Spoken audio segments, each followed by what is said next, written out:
The lightless corridor has multiple doors, behind which are empty dormitories with decrepit, rotted beds and time-worn tapestries. It seems no one has lived in these cells for some time. A hallway to the south leads to a staircase going up, and a door leads out into ghostly pale light. Can I open the door and look out and see what I can see? Yeah. Make a perception check. 25. The thick fog that fills the courtyard swirls into the hallway as if eager to escape its confines. Outside, you can see several guards standing atop the walls with their backs to you, or so it seemed at first. Taking a closer look, you realize they are more scarecrows. Wooden doors to the north lead to the Abbey's other wing, and in the center of this courtyard is a stone well fitted with an iron winch to which a rope and bucket are attached. Wait, that's important. Along the perimeter and tucked over under the overhanging wall, you can see several stone sheds with padlocked wooden doors, as well as 3 shallow alcoves containing wooden troughs. And the quiet is disturbed by a wailing coming from above you, and in an eerie mockery of harmony, a needle-thin viola tune coming from the north wing. We love a viola. I'm going to close this door without closing it and go up the stairs. Like, go back the way I came. Like, I was, like, looking out, going back, but not make it close to make a sound. Moans and wails first. You creep up the wooden staircase, making nary a sound, as you come to a landing with a counter shaped like an L at the front of a spacious office. All the other furniture has rotted away. The sobs and screams come from a door to your right. A door to your left leads to the battlements on the curtain wall, where the scarecrows stand. Are there any papers? Is anybody using the, like, counter recently? Make an investigation check. 11. There's no dust on the floor, indicating that somebody passes through here regularly, but there is no paperwork or any official record of anything. Okay. I want to go towards the wailing door. As you open this door, you're hit with the mist out of its blowhole. Avast! Sorry, that was a different wailing door. Oh my god! So part of your responsibility as a DM in Curse of Strahd is creating atmosphere. If one of your players is making too many jokes, try and remember to bring them back into the scene. However, if you can't resist a fucking wailing pun, that's on you. Good. The spacious chamber contains bed frames of wrought iron arranged in twin, neat rows, like Madeline. Thin, stained mattresses cling to each frame. A figure lies in the bed nearest you, her back turned away as she whispers something to herself. 3 doors line the wall to your left, spaced out equally. The one nearest you reads operating room. Oh, fuck. I don't want to go in yet. Do I hear more people than just this girl whispering to herself? Yes, the sobs and screams are coming from other figures in other beds. Beyond this first figure, you can make out another half dozen lying down as if sleeping. You're not sure if they're thrashing around in nightmares or if they can't sleep due to pain. Oh my god. I look so spooky. Okay. The door to the operating room, I can't come to that from the hallway, can I? Not from the hallway. You'd have to go further into this room. Okay. I cast Minor Illusion to make my eyes look normal. Great use of Minor Illusion. And every minute, I'm going to have to squeeze my eyes and do it again. And then my darkness drops away because I want it to. I'm going to open the door and say, I know this is going to be a surprise, but please don't scream. Make a persuasion check with disadvantage. I'm going to say it so gentle, like so gentle. 19. As you creep closer and open the door, this figure turns toward you, and as she does, you hear the first snatches of a lullaby that she's whispering to herself. The beast dwells in his dark, dark house upon the misty pillar. First he'll taste her sweet, sweet blood. And then she looks you dead in the eye. Her ears have both been cut off and one of her cheeks cleanly removed. And then he'll have to kill her. She screams loud as she lunges out of her bed toward you, her arms upstretched. Or at least they would be, but her arms are severed at the elbow and wrapped in bandages. The other patients likewise scream, all of them women, wailing as they come out of the bed, hearing cries amidst the pain and the gibbering of, "Help us! Help us!" You can see they all have missing appendages. One of them crawls across the floor to you, her body meeting nothing but air halfway down. What do you do? I close the door. You close the door, and it's not long before you hear battering against it. "Help us, please! Help us!" I am going to stealth. I don't want to go on the battlements. I want to go in the courtyard and walk amongst the mist towards the viola sounds. The banging does not dissipate and seems to haunt you like a drumbeat to this insane waltz as you make your way across the courtyard, the mist floating off from you as you walk. Fuck. Timid strains of music trickle down from above, played by some unseen master. The ground floor of this wing is one large 50-foot square room with arched leaded glass windows. A cauldron sits on an iron rack above a fire in the hearth, and above the mantel hangs a golden disc engraved with the symbol of the Morning Lord. In one corner, a wooden staircase descends into darkness, and in another, one climbs to the upper level, from where the music floats down. Several chairs surround a wooden table that stretches nearly the length of the room. Wooden dishware and gold candelabras are neatly arranged on the table, standing behind which is a young woman wearing a torn and soiled wedding gown, her back to you. Her auburn hair falls on her soft shoulders. She seems lost in her own thoughts. Are there any silverware? There is, yes. Can I take a silver knife quietly? Make a sleight of hand check. Thank you, teacher. What's the math? A natural 20. Plus your fucking smarmy ass bullshit is, yes. Please don't punish me. I've had such a bad day. My dog is outside. Do you have a bowl for some water? He's from the shadow. He drinks darkness. There's dark water. Without making a sound, wrap your fingers around a knife, Keira Knightley style. Also, Myri has stolen and peddled a bunch of fake flatware, and she knows the good stuff. And she would know if this is real silver. It's real silver. Fuck yeah! Sorry. Consider it a silver dagger. Fuck yeah. Instinct kicks in, and I just swipe it off the table as if a wind was just brushing across the wood of the table, and I just flick it and put it into my belt. Feeling so like old Myri. And then, I'm interested in this gold disc of the Morning Lord. Not as a, ooh, gold, I can use that for money way, but as a, ooh, Morning Lord thing. Could be nice. Magic? Is it like way up on the wall, though? It's above the fireplace. Like, you would be able to reach it if you stood on a chair. Okay, cool. I'm gonna think about that. I just wanted you to know it wasn't out of greed. That's fine. Myri can tell the good stuff, and it is real gold. Plus, my friend would like it. It'd be a nice present. Here, I got this for you at the Abbey. Clang! It's your favorite singer. Or god. I don't want to get near any girls anymore while I'm here, so I'm not gonna approach this one. I can go up the stairs towards the music, and then there's other rooms. Those are my options, right? There's upstairs and downstairs. Okay. Myri knows downstairs usually means kitchen, and so she's a little torn. Can I listen and see if I can, like, sense footsteps or anything besides who I see and everything? Make a perception check with disadvantage, because the music is covering much of this other sound. 17. You can't hear any footsteps coming from downstairs, but you do hear the creak of weight shifting as if on a piece of furniture like a bed from upstairs. I just want to pop downstairs unless I have to open a door. You don't. I sneak that way. As you sneak that way, you hear a voice coming up the stairs from down below. I ensconce myself behind an arras. Vasilka, I've warned you about going out of doors. You'll catch your death. And you see, coming up the stairs, Tim fucking Curry.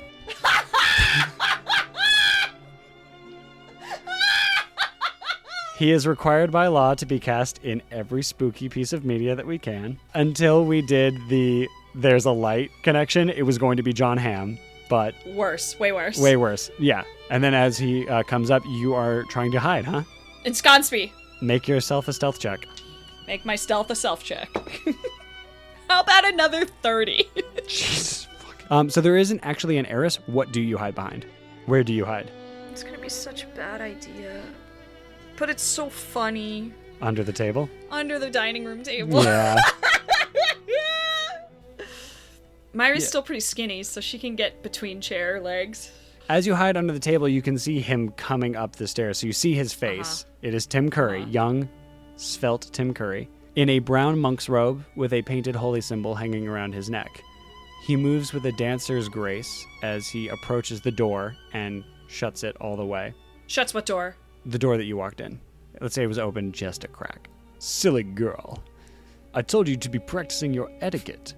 And he approaches this girl and extends a hand to her, and she lifts a hand and places it in his. Make a perception check. Yeah, is she a bunch of sewn together parts? Okay, you can just know that she's a bunch of sewn together parts. 21. Yeah, with a 21 at her ankles, stitching. So he was literally making a Frankenstein already in this quest, and you Yes. didn't think light on in the... Anyway, Nope. you do you, baby. She is wearing gold boxer briefs, but we don't know that under the dress. But they're there. But they're That's there. important. But they're there. You should know that. All of a sudden, Meatloaf breaks in on a Vespa. Oh, my dream. What's crazy is that's not Meatloaf's best role. No, it's the bus driver in Spice World. No. Okay. It's Jack Black's dad in Tenacious D. You're not wrong. That's the best part about knowing that that's his role in Rocky Horror. You're like, then there's better. There's better out there. Oh, he only gets better. He gets progressively better. They begin waltzing together. Does the girl look happy? You can't see her. Or does she look zombie? You can't see her face at all. And now you can't see his face either. You can just see their feet. Oh my god. As they waltz, I want to sneak upstairs. Okay. Is that a bad idea? It's not a bad idea, but it will require another stealth check. Do I feel like I can get away with them being entranced in each other, that I could, like, wait till they're not looking and then go? Like, stop and go? Make an insight check. Do the math. 12. Okay. You think you have a sense of when their backs would be turned to you. They seem to be doing a pattern, and there is a set swirl where he, like, brings her around, at which point there's a second where both of their backs would be to you. I flash back to Ren doing this, and, like, one day when we just had it off, and I, like, ran into him, and we ended up, like, getting food. Mm-hmm. We talked about it, and he was like, look, it's just like this. It's super easy. And I remember, like, trying to teach me, and being like, this is stupid. I hate this. You need to stop trying to lead. I'm leading. And it was way before fancy footwork. Now I'd be really good at it, but back Yeah. then I had no idea. And now I stealth. 26. You dash up to the stairs and creep your way up. On the landing, you peer. The stairs don't have risers. They're the worst kind of stairs. They're stairs designed to scare Trevor. Because of Dollhouse? No, because of the house that I grew up in. And Dollhouse doing that was a moment of being seen for me.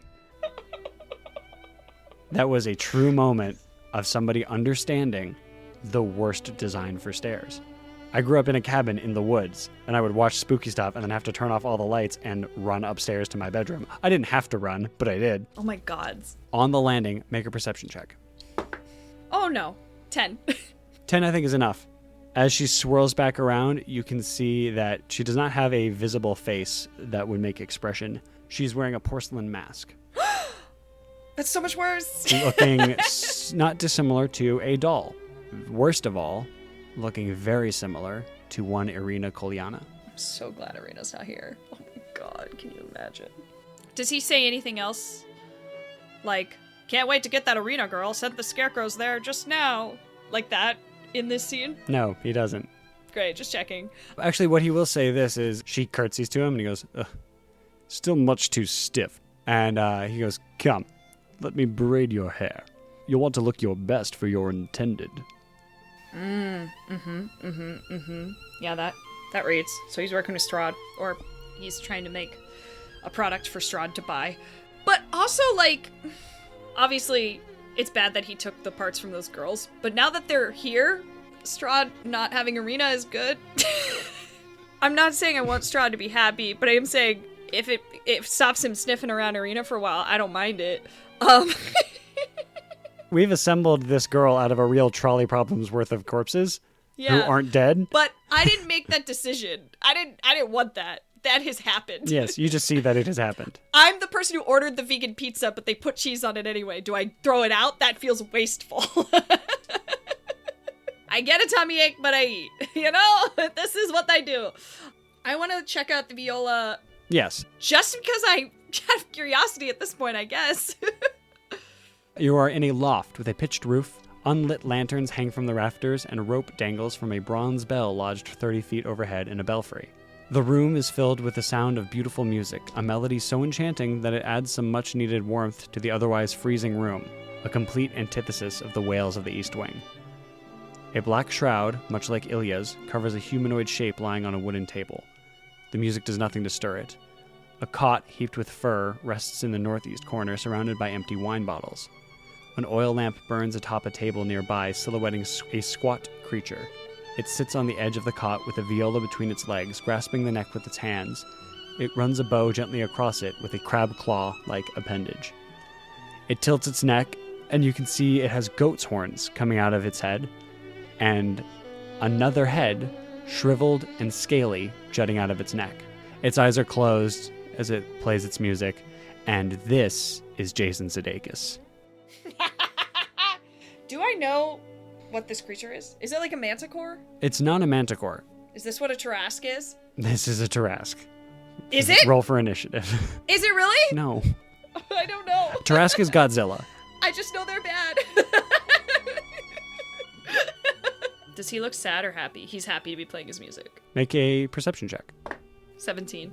He looks drunk. From the empty wine bottles and the expression on his face, you can tell he's that weird happy sad that is a drunk musician lost in a song. Am I close enough to cast Mage Hand to try and lift the shroud so I can see what's underneath? Absolutely. I would like to do that sneakily. Your shadowy hand flits across the wall and then goes to lift the shadow of the shroud, but the actual shroud itself lifts up in the air. Beneath the shroud lies body parts, some of which you recognize as your own.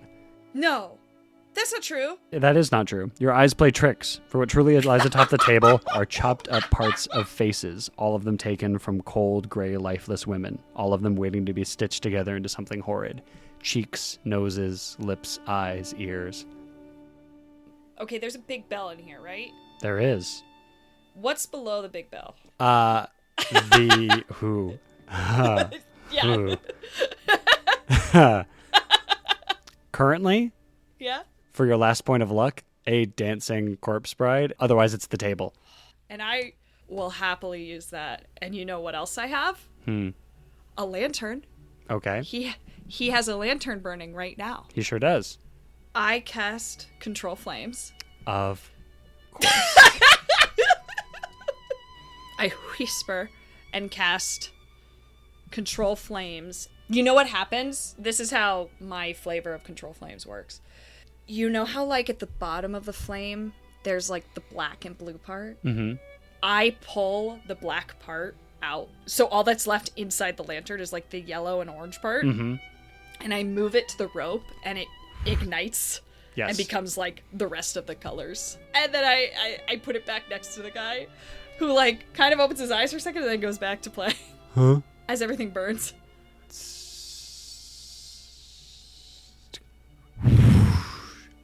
The bell topples down, smashing through the floorboards. I run behind this guy and I push him over. Into the hole? Yeah. Make a strength check. You have advantage. 19. I hope he's not good. Is he a good guy? Too late to find out now. I was. You, No! I was ugly, but I was good. The pretty one's bad. I was afraid he was the Quasimodo. I was the Quasimodo. Was he? Was he good? He was. No, he was? Yep. If he really was, I want to save him. Too late, bud. That's the tragedy. Oh, curse my strength. So the bell topples down from the belfry, falling 10, 20, 30, 80 feet before it collides with Vasilka and the abbot below. You then, in the same move, run over, rush, and basically put a foot in the back of this viola player who suddenly stops. You tumble over. As he notices that he's falling, he tosses the viol onto the floorboards to make sure that it's safe as he falls to the ground and hits the bell with a sickening as his crab claw cracks against it. The name of that song was Lost Wages. That was just for Adam Quinney. Shouts out Adam Quinney. Thanks, Adam Quinney. Okay. Sorry, I have some math to do real quick. Homeboy takes 58 damage with a health of 26.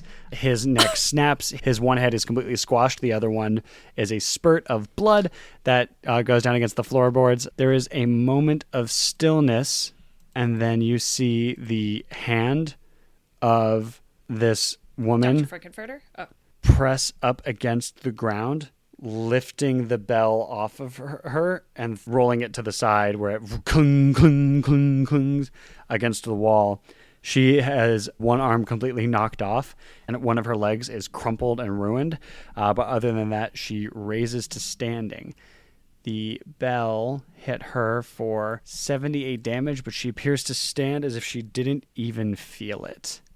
Also, there's a burst of bright white light And then rising up through the floorboards, you see Tim fucking Curry with feathery white wings, his hair suddenly blonde, flies up into the air and he goes, "How do you do?" Oh no. But he sees me? He sees you. What do you do? Did he get hurt? Hard to say. I'll say this, like there is a cut on his forehead and a single drop of shining golden blood. Is he an ASMR or something bigger? Something bigger. Since we're on the guy, I don't have qualms hiding this from you. It's really good that it was cast as Tim Curry. He's a diva. Been sitting on that joke for about 20 minutes. Oh my god. What are you doing cutting girls up? What do you have to gain from pleasing Strahd? Strahd is a nightmare. A beast that torments this land to match the torment in his heart. He's searching for someone. Killing innocent girls. I'm providing him with a much safer alternative. What if you had the girl he was looking for? What would you have done then? Make a persuasion check, actually, before he just starts talking, because you did just drop a bell on this motherfucker. Came in, dropped a bell, we start talking. 25? The ferocity radiating off of him seems to diminish ever so slightly, and he says, "Nobody's seen her for centuries. Her body was lost to the mists and never recovered. I've even had a difficult trouble trying to reconstruct her face accurately. The most I have to go off of is a drawing. But I've done my best. Now all she lacks is a proper face and a soul." Why don't you just fight Strahd? You look big. Adventurers have fought Strahd before, and he floats backwards actually and steps onto the floorboards, and his wings fold around him. Attempts to defeat Strahd have been futile. Why should yours be any different? I have... You don't know, do you? I've overcome insurmountable odds. What are we on, season 5? 6, but to be fair, the last insurmountable odd, surmounted you into the ground. I've had insurmountable odds 4 times that I've overcome. And even when I don't overcome it, I still bounce back. She kind of looks at her spooky hands. Puts them Your down. hands aren't that spooky. Your hands are regular. I look at my hands, they're regular, but even though my spooky eyes are. Let's be honest, the abbot, I don't think, pays that much attention to the eyes. They're the windows to the soul, and they can see souls. So What do you humans have? 2 eyes? 12? Yeah. Who knows? Many have tried. Better people than you have tried to defeat Strahd and failed. After he vanquished poor Markovia, I came down to help the ailing people of this land, to cure them. The powers trapping him here ensure he will never truly die as long as he is entertaining to them, and they are entertained by violence. I met the man. Rather than face off with him, I spoke to him, as we are speaking now. In our parley he lamented his curse. He longs to leave Barovia, to return to the lands of his youth. And the dark powers taunt him with visions of the castle he grew up in, always beyond his reach. The only way to truly free this land from Strahd is to end his torment and make him happy. So I'm giving him what he searches for, what these dark powers have kept out of reach. Hasn't he had girls that were Tatiana before? They've always escaped his grasp. Townsfolk have done various things to protect them from him. The people of Kresk once had a Tatiana reincarnation living amongst them. They drowned her in the spring. Strahd is permanent. His torment delights the dark powers in much the same manner that Strahd has entertained tormenting girls. So I intended to try a new tactic, make a happy Strahd, or at least an entertained one, to better the lives of others. After all, if Strahd is occupied and his baser needs taken care of, why should he torture his subjects? But you would put a soul in the girl you give to Strahd. It's the only way that the copy could be perfect. What if you just tell him it's not her? He'll grow bored eventually. It's got to be the genuine article. Then it's just as bad. And why would she say yes anyway? If she has a soul, she's going to say no. Maybe she did once upon a time, but centuries have passed. Perhaps she's had a change of heart. I don't think she has. Isn't there like a Tinder we can just do instead? You're looking at him. Your plan is good, but also bad. Your plan is sacrificing others to save others, but you don't even know if it's going to work. And in the meantime, you're killing a bunch of people. I haven't killed anyone, nor have I done anything without consent. These girls come to me year after year asking for miracles. I fortunately know a bit of magic. It's a talent that I always have possessed. So these girls are screaming, touch it, touch it, touch it, touch me, to just, like, fix their problems. And in exchange, I ask for a very small price. A pound of flesh. Unfortunately, the process of removing it doesn't always leave the girls intact. So I house them here so they're not a danger to themselves or others. Everything is above board. But you're still going to put a soul in it. You're still putting someone out there. It's not going to work. It's been over 300 years. This country has faced the evil of Strahd. I've felt and watched their pain from afar. I waited as long as I could, more than 2 centuries before intervening myself. This is the only way to help these people. Otherwise, the cycle will repeat again. What about the scarecrows? Why are they here? They're working for another party who has interests of her own. The Swamp Queen? So you've heard of her. Was that the name? Did I get that right? Queen is a bit generous. Baba Lysaga uses the scarecrows as her eyes and ears outside the swamp. She's got a special interest in Strahd as well. Why are her scarecrows here to help? What do you mean? Her scarecrows are outside. Right now, they're on the walls. He cocks an eyebrow at you. I'm not lying to you. You can use an insight check. I've never lied in my life. Natural 20. The first part was true. The second part was a lie. All right, I was just checking. He goes over and looks out the battlements and he goes, huh. And then lifts his hand and a shining golden mace appears in it and then throws it and it just bursts through these ones on the battlements, completely exploding them. And then he holds out his hand and like Mjolnir, it comes back to him. Are you the Morning Lord? I'm flattered, but no. Merely a ray of sunshine dropped into this land of darkness. And what about you? I honestly don't know what I am anymore. Yeah, he's gonna find out. Detect. Oh, interesting. Okay, no, never mind. You see him put the mace down in front of him, and he closes his eyes, and this circle of golden light radiates out from him, and it washes over you, and... I wince. Yeah, nothing happens. Although your shadow runs, tries to get up, like, as far as possible, like, hides in the corner of the ceiling. Mm-hmm. So you're just a mortal, same as anybody else. I blink. What a weird thing to say. I'm just right. What you're doing is crazy. If you have another option, I'd love to hear it. As he says that, a fist punches through the floorboards. This girl heaves herself up, grabs onto the rafter, and then, like gymnastic style, curves up and kicks her legs in through the hole and then is standing and raises her hand to strike you down, her porcelain face a mask of no emotion. He holds up his hand and says, "Calm yourself, Vasilka."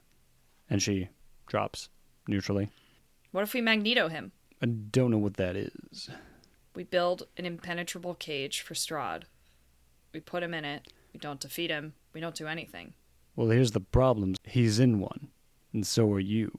What? Barovia is the impenetrable cage. I'm sorry, what? What do you mean? You can see out of Barovia? I can't see out of Barovia. My choice to come here put me in the cage as well. Your choice to come here? What do you mean your choice to come here? I knew what was happening in Barovia. I came of my own volition to free these people. Where are you from? He points up. Okay. I'm not from here. Clearly. Can you send me somewhere? Would that I could. But I'm trapped here same as you. That's the choice made by entering the mists. Of course, not everybody enters them willingly. Some are dragged here. Some tricked into coming here, all for Strahd's entertainment. It's not easy having a good time. He outsources the help.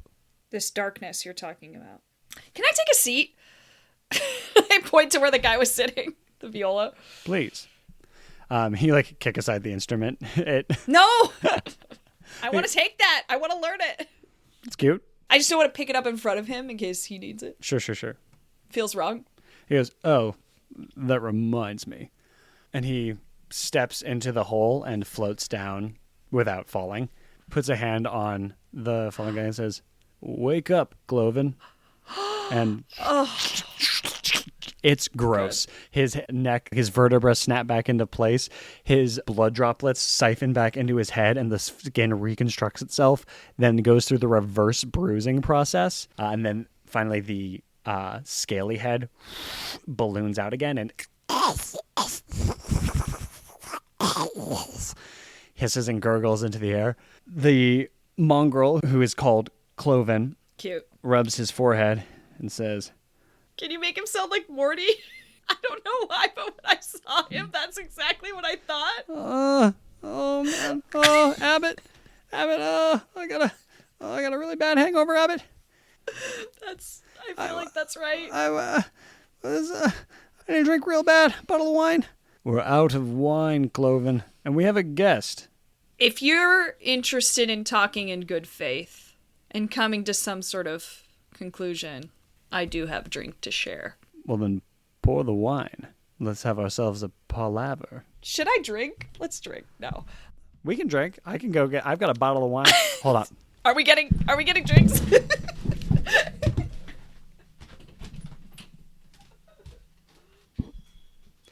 And did she fix herself a cocktail? Maybe.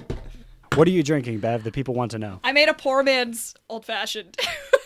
Because I poured the whiskey and then I was like, oh, I don't want just whiskey. I'll just put some simple. And then I was like, I'm already here. I just put the dashes, gave it one stir and came back. We've been sipping on our first cup of wine. You have been sipping on your first cup of wine. He never drinks wine.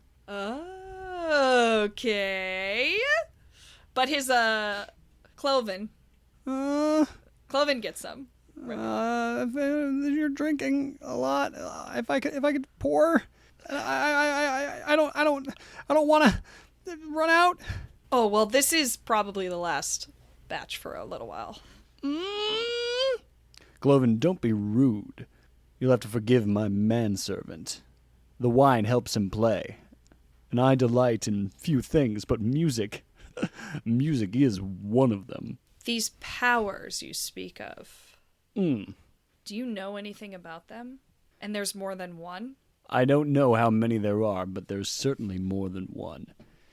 There is a temple dedicated to them in this land. I've never been, but I was gifted some knowledge from its depths. And that temple was guarded by an order of knights, the very same that Strahd vanquished centuries past. Are they the gods the people worship? I've no idea. And frankly, I don't want to know.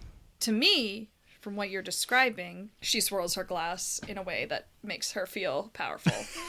What you're describing seems to be that Strahd is just the errand boy of these gods.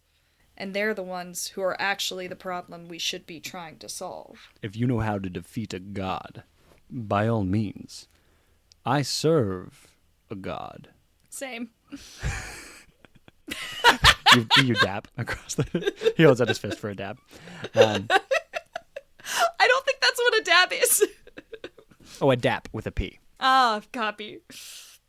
Strahd is being used as a puppet.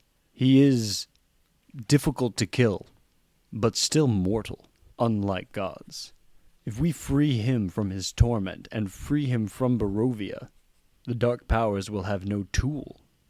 Well, then I need to be freed too. That's what I'm endeavoring to do. My problem with your plan, there's no guarantee giving Strahd what he wants will work. It's not going to release him from some sort of contract. They would trade him what he wanted for him being their puppet, right? That's been their attempt. For centuries now, Strahd has attempted to be reunited with his love. He traded his humanity for Tatiana, and she tumbled over the falls, her body presumably breaking on the stones below. Since then, the consorts that Strahd has taken have broken under his hand. You've seen Veselka. And he gestures to the now one-armed corpse, who sits daintily poised, her hand folded in her lap. She's nearly indestructible. The only body fit for the bestial strength these powers gifted Strahd. He won't be able to break her. They will be reunited. And the curse lifted. The mists cleared. And everyone can go about their merry. But according to Strahd's past, they were never united to begin with. There can be no reuniting. They were never official, okay? They were only complicated, and trying to say, let's get back together, isn't going to work, because it was one-sided. They must be united then for the first time. Don't you believe that union will be the moment that binds them? One moment of true happiness. Bliss. I don't think so. Because she will never stand for it. Whatever soul you put in Vasilka is going to have thoughts and fears. She'll have nothing to fear. She'll have the strength that I have imbued her vessel with. You probably haven't dated a lot of people, have you? Never seen the point. Not breaking isn't exactly all you're looking for in a partner. I don't understand. Yeah, I know. Strahd will. And Strahd won't stand for someone who doesn't want him. Then she will learn to want him. Oh, yeah, see? See, it's already gone. It's not going to work. I can hear it. You're an angel or a diva, excuse me. I don't know that, but...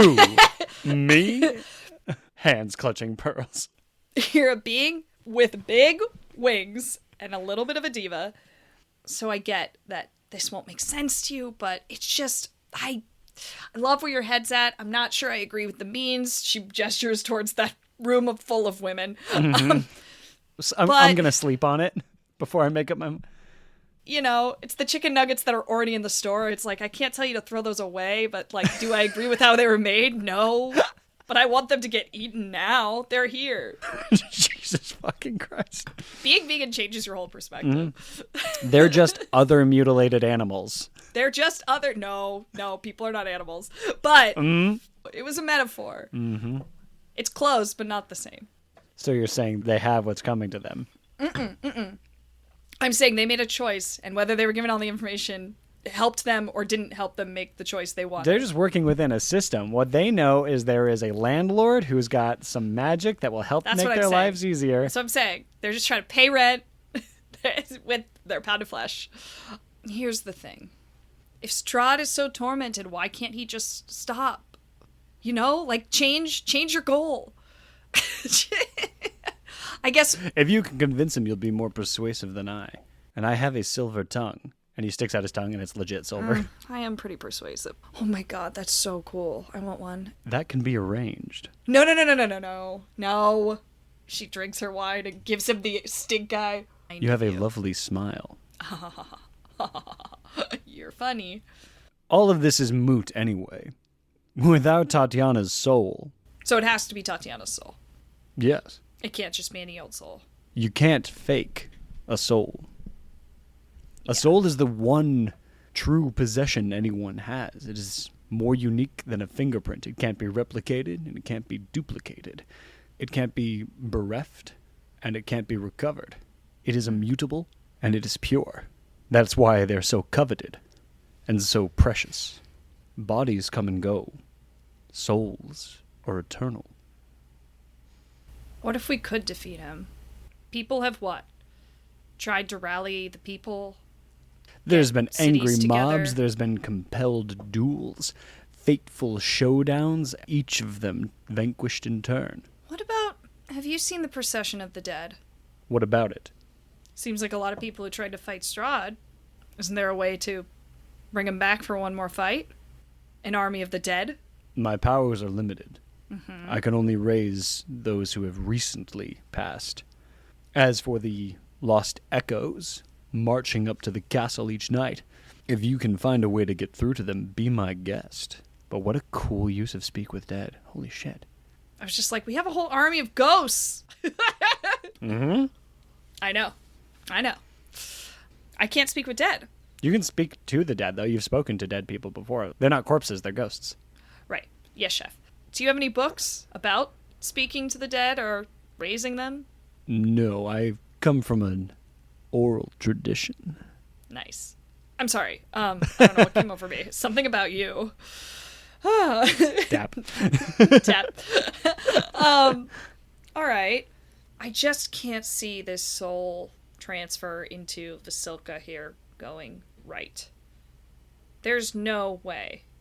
Not that we even have her soul. It'd be hard to find that first. Ugh. Make a deception check. No! No! No! No! Yes! It's a natural 20, bringing me to a 29. Okay. I would say that counts as two successes, if you will. That is a natural 20, No, you didn't. You did not. bringing the total to 27.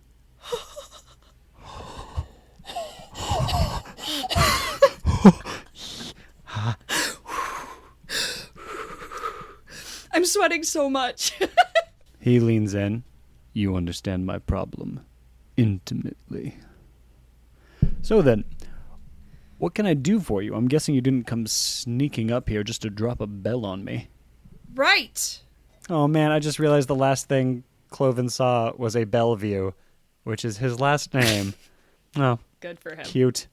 Burgermeister, I don't know how familiar you are with the affairs of the town, but his child has passed. But I don't really want to get involved anymore. That is what brought me here in the first place. So they sent you here seeking a miracle, and you wanted to see the miracle worker. Yes, I don't like entering into deals too quickly.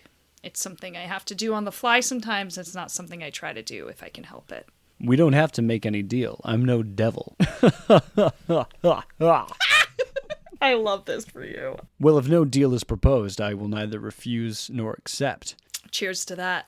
I am able to do what it is they are asking of me. So if they really want to, they can, and if not, well, it's no skin off my back. I see what you did there. Because it would be skin off theirs. It would be, because well, of yes, it would be skin off. because of the deal. Yes, most if there was like a young woman involved. Because it's- yes, mostly. I mean, you can see Vasilka is missing. She's got that like flap that you know like masks The clavicle flap. the clavicle flap. She's a flapicle. She's a clavicle flap. Flapicle. And also, I'll have to redo the arm.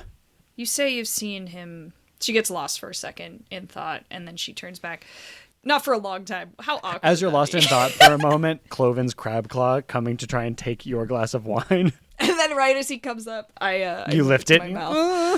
Oh man, I'm sorry, I put these two characters together. this is but such a they're weird so juxtaposition. juxtaposition. It's literally just changing octaves, going. Ugh. Ugh. You've been here a while. You look quite young, but Fresh mountain air, and you've seen people try and defeat him. over and over again. It's been said a wizard launched an offensive against him, right? Yes, I lose track of time, but that sounds to me like the most recent one. He was a sweet young man. What happened? Went from village to village, rallying the people, did them good turns, and gave a lot of well-intentioned speeches. He was able to convince the oppressed young to take arms and follow him to Ravenloft. They were slaughtered one by one, and, you'll notice a theme here, was cast over the waterfall. My guess is he made a quip about the way Tatiana fell, and Strahd dealt poetic justice. Is he buried somewhere? Much like Tatiana, his body was never found. What if he's still alive? Didn't no one ever think of that? I don't know what goes on in the minds of mortals. But to my own musings, if he survived, and that's a large if, then he is hiding in a hole somewhere. Lesson learned. What if we track him down? Then you'll have found him. With his spellcasting and my... She has some knife tricks. Mm-hmm. Should I roll for this? Yes, you should. Good, it's a 4. What do I add? Sleight of hand. 7. And my... I throw it up Yep. and I catch it on the blade. That is classic. I was going to say you roll it over your knuckles and then try to toss it to one hand and miss, and it stabs into Cloven. Yeah! And my knife skills. Oh, I'm so sorry. Oh man, all the blood! Stab me with a knife. You took a knife. You threw it. You could have passed it from one hand to the other. You had to get all fancy with it. Listen, I've had a lot of wine tonight. I'm getting a little weird. Burp. I can't make a convincing burp because I burp too much in real life, and then it will just be burps. Let us not pop the burp seal. Dude, Pop's burp seal fucking slabs. They should have never broken up.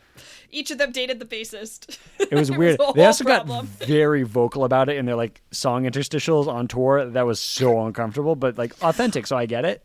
Did I tell you that Misery Business was written about her guitarist at the time when she was 16 by Paramore? Oh, really? Yeah.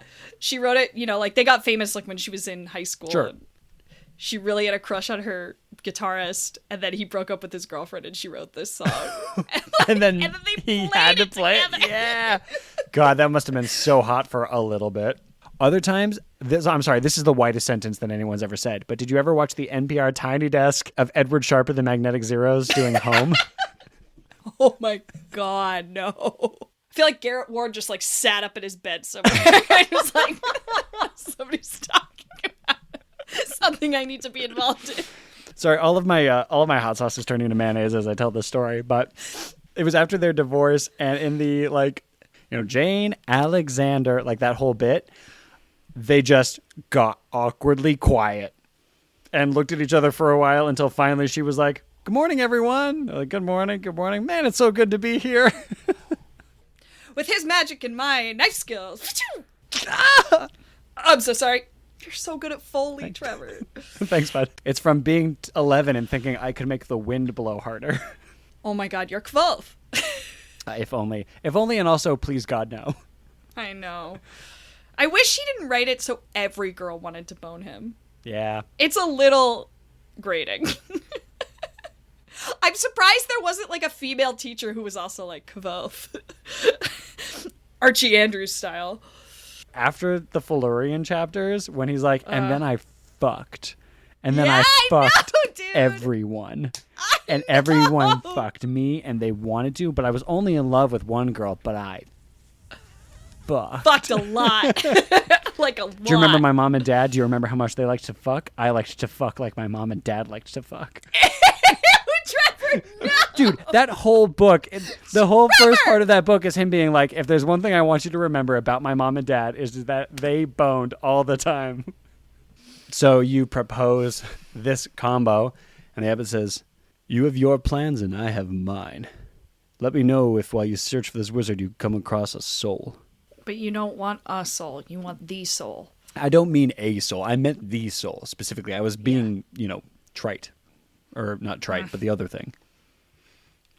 What about this swamp woman? She's the other big power, right? Babali Saga? She's interested. I don't know exactly what her machinations are. But she's not an enemy of Strahd. Oh, she wants to help you because you're trying to please Strahd.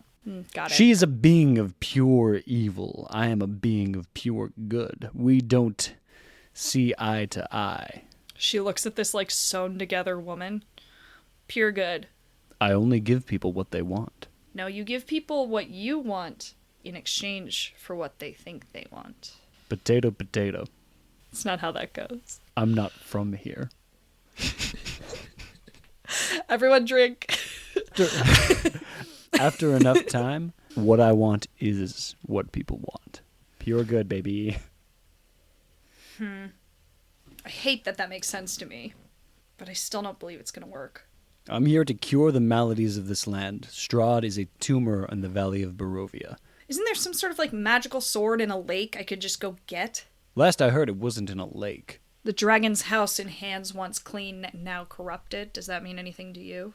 Let's have this guy who's super good at insight make an insight check, shall we? Is that you? That is a thought I had. Natural 1. Not fucking with you. Are you serious? Natural 1. That's crazy. Well, make him use his luck. He doesn't have luck. Trevor. He doesn't have a luck, and you're out of luck to give. Even with a natural 1, I think he knows. Roll Roger Rabbit. Here's the backup. The backup is a history check. He's been here for 100 years. Hands once clean and now corrupted. That could be anyone in Barovia. But who has a dragon's house? The Order of the Silver Dragon. They must have had an outpost in this valley. If you find that, perhaps that'll lead you to your sword. Who told you it was there? A spooky witch. Checks out. Do you only make deals when people make deals with you? Sorry to get personal. Make a persuasion check. I am just curious. 28. I do ask in a nice way. It's not like a threat. Yeah. I will heal them without waiting to be asked. But as far as the girls to which you were alluding, they all came here seeking something, and I gave it to them in exchange for what I needed, for material. Are you in direct opposition to these I'm almost done talking to you. This has been really helpful and nice. And honestly, I haven't talked to anyone who hasn't been terrified completely. So it's been sort of relaxing to pretend that this terrible force that's affecting how we live our lives and whether we can go outside or not is not there. And that's not a metaphor for anything. Do what's important to you. Get vaccinated. Vote in the recall election. Again, I'm having a good time. I don't mean to pry, but are you in direct opposition to those powers? The powers that manipulate Strahd? Yeah. Absolutely. You never thought of taking power from them and fighting Strahd with it? Could that work? Of course not. Why? Their whole deal is manipulating people into corrupting them. That's how they find delight. Any power that they would give me, it would just be an opportunity to send me into depravity. But their influence is inherently malicious. Inherently Malicious. Myri gets up slowly. Cloven. She hands him the rest of her wine glass. He is not suspecting it, clatters it with his crab claw. Let's make a dex check. Natural 1! He and like pinches at it with his crab claws. It falls below and shatters on the bell. Oh man. And that's my cue to go. Thank you so much for your time and your company. The pleasure was all yours. She smiles and then goes, I don't know what's coming over me. I gotta go. The scarecrows are gone, right? The ones that I saw I took care of. I'm guessing whatever remained would have taken the hint. That's good to know. Was Bosco scared? Are you asking the abbot? I'm asking God. I don't think Bosco noticed. I think Bosco heard poof, and then like saw some feathers drip by and like tried to catch them in his mouth. He's trying to get it, but his breath from his nose kept blowing it up further, and he couldn't get it. And he looks so cute. I give him a little salute, and I go downstairs, and I walk out. Is my shadow with me now? I think your shadow picked up the shadow of the wine bottle and guzzled whatever was left inside of it and threw it over its shoulder, and then like skirted out the back, jumped down into the hole, and then met up with you on the other side. Wow. What a dick. So Cloven goes back to pour himself a glass of wine in a fresh glass, and the bottle is empty. Oh, guy can't even get a drink around here. Bosco, are you bad? Yeah, she pets him. He feels quite cold. Like a woman's hands. I go to where Dag and Arena are staying. Yeah, they're down at the Burgomaster's house. It's only been like maybe an hour and a half. Did Bergmast recognize Arena as Tatiana? The Burgomaster? Mm-hmm. No. Great. No. The Burgomaster recognized Arena as having been bitten by a vampire. Just wanted to clarify. Of I which knew that. there is one major one. But not one major girl walking around with a vampire bite, right? Like, that's a thing that could have happened. I think, yeah, yes. It's rare, but... Yeah, no, it's not every common. day that they come through the gates of Kresk. That is certainly rare. Yeah. Cool. I go back to the Burgomaster's house where Dag is. I think the Burgomaster himself has gone to bed. Anna is still up. The mother who just gave birth has fallen asleep with her babe cradled in her arms. Dag is nodding off in a chair with his head on a pig that is somehow gotten up onto a table, but is still alive. There is no apple in its mouth. And Arena like starts up out of a chair when you enter through the door. Well? Let's go for a walk. Okay. Bring your coat. This is not a we're leaving right now walk. It could be. So take that as you will. She. I just mean it's cold outside, I think. Yeah, I think so. You hold your hand out the door. You pull it back. It is blue with icicles dripping from it. I think it's cold. She dons her wolfskin cloak and follows you out into the night air of Kresk. A light snowfall has begun. I talk so quiet. So quiet, Trevor. Like, so quiet. No one can hear us. The abbot is interesting, but not what you need, What? unfortunately. Sorry. The abbot is interesting, but not what you're looking for. What does that mean? Myri, please, I have been through so much. Just be straight with me. He's a creature, claims to be of goodness, of, I don't want to say God, but he's some sort of magical realm. He burns brightly with the sun and has wings, but he's not a servant of the Morning Lord. Part of me knew it was too good to be true. But, damn me tonight, I still hoped. You could see tears welling up in her eyes. Where am I supposed to go? Myri puts her arm around her. I don't know if there's anywhere you can go. So what do I do? I think the only way out is through. I don't know if we can run. I just don't know. What do you know of the wizard? Everyone says he's supposed to be, by everyone I mean a spooky woman who was maligned with some cards says he's supposed to be our ally, right? My ally. He came when I was a little girl. I don't know. I don't know anything about him except that he tried to take down Strahd and he failed, like everyone has failed. Maybe I should just end things now. No. You don't talk like that. You are Rita Koyana. You are the daughter of your father and sister of your brother, and you will stand. Make a persuasion check. A natural 20. Fuck yeah. Oh, are we using high variance dice? I'm not, but we might be. Alva! She exhales,